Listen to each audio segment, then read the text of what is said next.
आज राखी है और राखी भारत में बहुत धूमधाम से मनाई जाती है। फिर चाहे लोग भारत में रहते हों या भारत के बाहर चले गए हों, हर बहन अपनी भाई की कलाई पर या तो राखी बांधती है या भिजवाती है। तो हम राखी बांधते हैं या बंधवाते हैं, पर क्या हमें पता है कि राखी मनाई क्यों जाती है? आज मैं आपको ये छोटी सी प्यारी सी कहानी सुनाऊंगा। नमस्कार, मैं हूँ कथाकार। तो राखी जो है हमेशा श्रावण की पूर्णिमा को पड़ती है और ये दोनों कहानियाँ श्रावण की पूर्णिमा की हैं। पहली कहानी शायद आपको पता हो, ये भगवान कृष्ण की है, द्वापर युग की।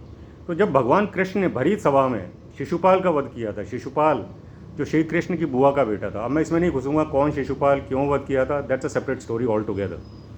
तो जब भगवान ने शिशुपाल का वध किया था भरी सभा में अपने सुदर्शन चक्र से, और जब सुदर्शन चक्र उसका वध करके लौट कर उनकी फिंगर में आया तो उनकी फिंगर हल्की सी कट गई थी और खून रिसने लगा था।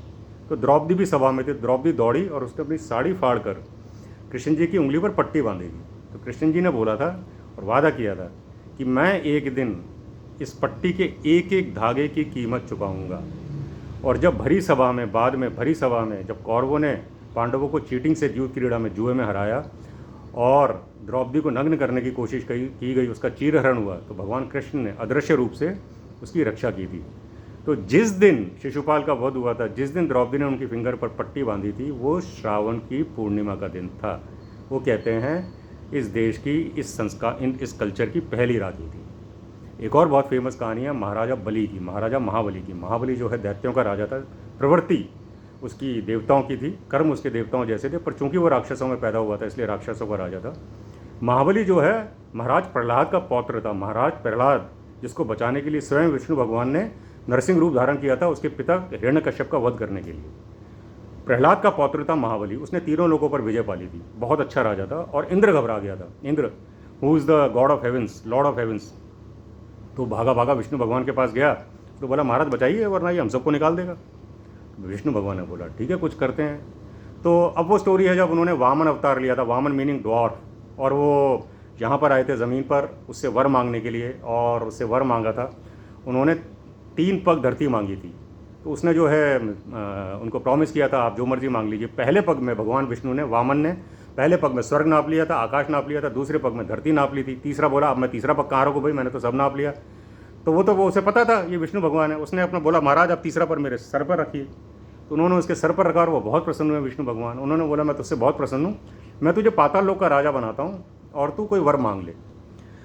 तो महाबली ने वर मांगा था कि आप मेरे साथ पाताल लोक में जाकर कुछ दिन रहिए। तो ऐसा बोलते हैं विष्णु भगवान उसके साथ जाकर रहते थे और चौकीदार बनकर रहते थे। उधर स्वर्ग में और वैकुंठ में जो विष्णु भगवान का धाम है वहाँ हाहाकार मच गया। तो वो माता लक्ष्मी स्वयं एक बूढ़ी गरीब महिला का वेश धरकर पाताल लोक में आई महाबली के पास। और माता Lakshmi is the goddess of prosperity. तो जैसे ही उनके कदम पड़े पाताल लोक में, वो जो है अमीर समृद्ध होता चला गया। तो उसने माता लक्ष्मी को बोला कि आप मुझसे वर मांगिए। माता लक्ष्मी ने उसकी कलाई पर एक धागा बांधा था और उन्होंने बोला कि ये जो है आज से तुम मेरे भाई हो। और उन्होंने फिर अपना असली रूप दिखाया और उन्होंने बोला अब तूने मुझे वर मांगने को कहा है तो तू अपना प्रॉमिस पूरा कर। उन्होंने बोला उसने बोला कुछ भी मांग लीजिए। तो उन्होंने बोला कि मेरे नारायण को, मेरे विष्णु को आज़ाद कर दो। तो उसने बोला ठीक है मैं इनको आज़ाद करता हूँ, इनको भेजता हूँ सहर्ष, पर मेरी एक विनती है, मुझे भी एक वर दीजिए।